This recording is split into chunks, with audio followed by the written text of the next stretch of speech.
Buenas tardes, alumnos. Soy Andrea Muñoz y el día de hoy nos toca revisar la sospecha clínica y diagnóstico del hipotiroidismo, ya como enfermedad muy prevalente en nuestro país y enfermedad con la cual se van a enfrentar en su futuro desarrollo como médicos generales, ¿ya?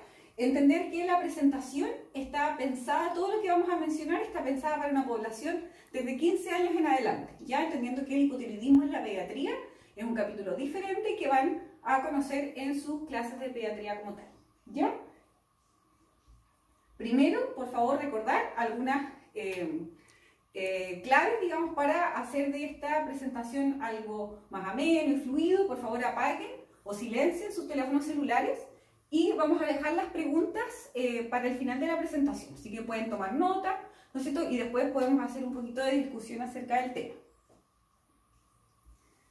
¿Qué vamos a ver en esta clase? ¿Cuáles son los objetivos que quiero lograr para que ustedes al final de esta clase puedan, digamos, manejarse en cuanto a este tema?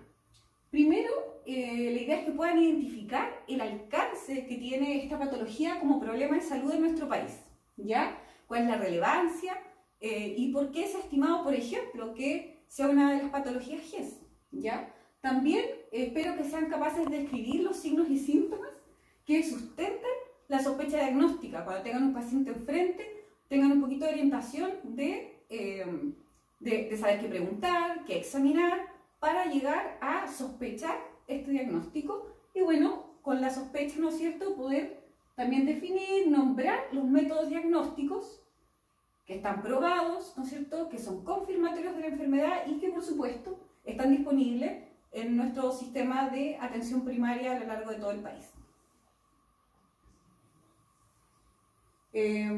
¿Cómo vamos a lograr estos objetivos? Vamos a revisar estos contenidos, vamos a hablar un poco de epidemiología, de los signos y síntomas clínicos y los exámenes de laboratorio, digamos, relacionados. Pero antes es importante que recordemos lo que deberían haber realizado en sus casas o haber estudiado, digamos, en cursos anteriores acerca de la anatomía de las glándulas involucradas, ¿no es cierto? Sabemos todos que existe un eje endocrino, que es el eje hipotálamo hipófisis tiroides, ¿ya?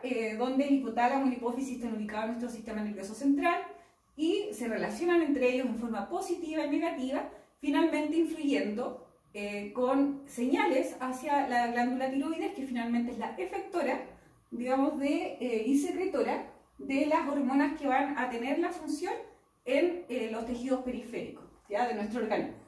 Debemos conocer los efectos de la función normal de la glándula para luego poder distinguirlo de la función anormal, ya sea la hiperfunción o en este caso, lo que vamos a tratar en esta clase, la hipofunción, siendo hipo un prefijo, ¿no es cierto?, proveniente del griego, que tiene que ver con un déficit de función, una falta o que esté por debajo de lo normal. ¿Ya? Entonces, empezando ya con los contenidos de esta clase, vamos a hablar un poquitito de epidemiología, ¿ya? Y en cuanto a la prevalencia de esta enfermedad, en la última encuesta nacional de salud, realizada en el año 2016-2017, se logró medir que su prevalencia alcanza un 18,5% de la población chilena, es decir, alrededor de 3 millones de adultos, ¿ya? Teniendo mayor frecuencia en mujeres, hasta 10 veces más que en la población masculina. Es más frecuente además en adultos mayores, en aquellos que han sido expuestos a radiaciones, aquellos usuarios de amiodarona, también en pacientes con antecedentes familiares de hipotiroidismo o antecedentes propios o familiares de autoinmunidad y en aquellos portadores del síndrome de Down. Es un factor de riesgo cardiovascular. Recordemos que la primera causa de mortalidad en nuestro país son las enfermedades cardiovasculares y ahí entonces el hipotiroidismo se ha probado tener un factor importante y además también afecta otra área del ser humano, la función cognitiva y la calidad de vida, lo que obviamente le suma importancia, ¿ya? Por todo esto, como ya les había mencionado anteriormente, es una enfermedad que se incluyó dentro de las patologías GES, ¿ya? Es decir, hay garantías de tratamiento para toda la población diagnosticada.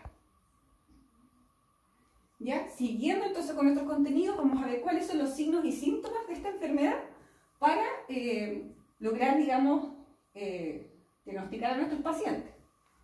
¿Ya? ¿Cuáles son los síntomas sugerentes de hipotiroidismo? ¿Qué le vamos a preguntar a nuestro paciente en la consulta? Si tiene intolerancia al frío, si sufre de constipación, hipermenorrea en las mujeres, aumento de peso leve, síntomas depresivos leves que tal vez a veces solamente se traducen como síntomas del ánimo, pero tienen que ver con el mal funcionamiento de la tiroides. Ya también, por ejemplo, casos de somnolencia persistente, bradesiquia, un pensamiento enlentecido, ya, o por ejemplo el síndrome de túnel carpiano.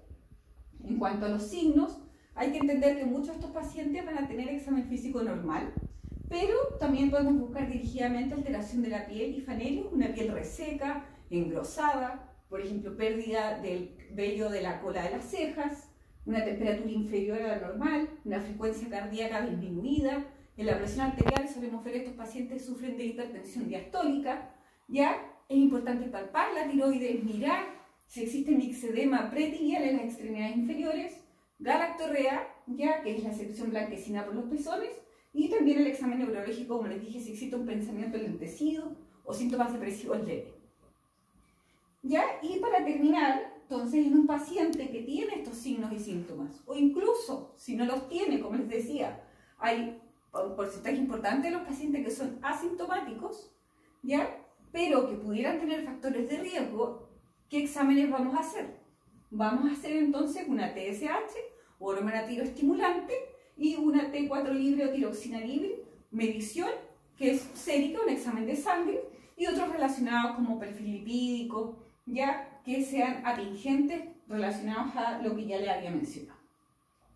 A modo de conclusión, saber que el hipotiroidismo es una patología prevalente en nuestra población, es importante mantener la sospecha diagnóstica, el examen físico es poco sensible, hay que recordar que hay grupos de riesgo específicos, y el laboratorio es bien conciso, la TSH, el T4 libre, para confirmar y iniciar un tratamiento que se hace en la atención primaria de salud.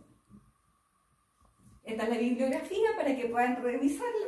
Ya está la lista GES, está la encuesta nacional de salud que mencioné, y si necesitan, digamos, más información también me la pueden pedir.